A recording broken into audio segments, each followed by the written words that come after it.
എത്ര പേർക്കറിയാം കേച്ചേരിൽ ഇങ്ങനെ ഒരു ടീ സ്പോട്ട് ഉള്ളത്?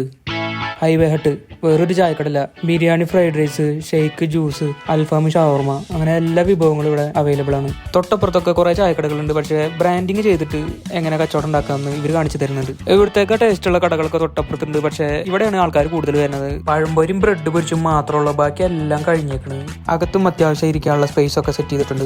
ഞാനൊരു ചായയും പഴംപൊരി ഓർഡർ ചെയ്തു. സത്യം പറയണല്ലോ, നല്ല ടേസ്റ്റ് എന്നൊന്നും പറയാൻ പറ്റില്ല. ഏവറേജ് ടേസ്റ്റ് ആണ്. ചായയുടെ ക്വാളിറ്റിയും ടേസ്റ്റ് ഒക്കെ ഇമ്പ്രൂവ് ചെയ്ത് കഴിഞ്ഞാൽ കട വേറെ ലെവലാവും. അതുപോലെ സ്നാക്സുകളുടെ കാര്യമാണെങ്കിലും കുറച്ചുകൂടി ക്വാളിറ്റിയും ക്വാണ്ടിറ്റിയും ഉണ്ടായാൽ നന്നായെന്ന് തോന്നി. ഈ ഷോപ്പിന്റെ ലൊക്കേഷൻ വെച്ച് നോക്കി കഴിഞ്ഞാൽ ടേസ്റ്റിന്റെ കാര്യത്തിൽ ഇമ്പ്രൂവ്മെന്റ് ഉണ്ടായാൽ കേരളത്തിലെ എവിടെ നിന്ന് ഇവിടെ കച്ചവടം വരും. എന്തൊക്കെ തന്നെ ആയാലും വൈകുന്നേരം ഒരു വൈബ് കിട്ടണമെങ്കിൽ ചായ കുടിച്ചിരിക്കാൻ ഇവിടേക്ക് തന്നെ വരണം കേട്ടോ. കേച്ചേരി അക്കിക്കാവ് ബൈപ്പാസ് ഇത്രയും മനോഹരമാക്കി തന്ന കിഫ്ബി പദ്ധതിക്ക് നന്ദി പറഞ്ഞുകൊണ്ട് ഈ വ്ളോഗ് അവസാനിപ്പിക്കുന്ന അടുത്ത വ്ളോഗ് കാണുന്നുണ്ടെങ്കിൽ ഈ പേജ് ഒന്ന് ഫോളോ ചെയ്ത് വെച്ചോട്ടാ.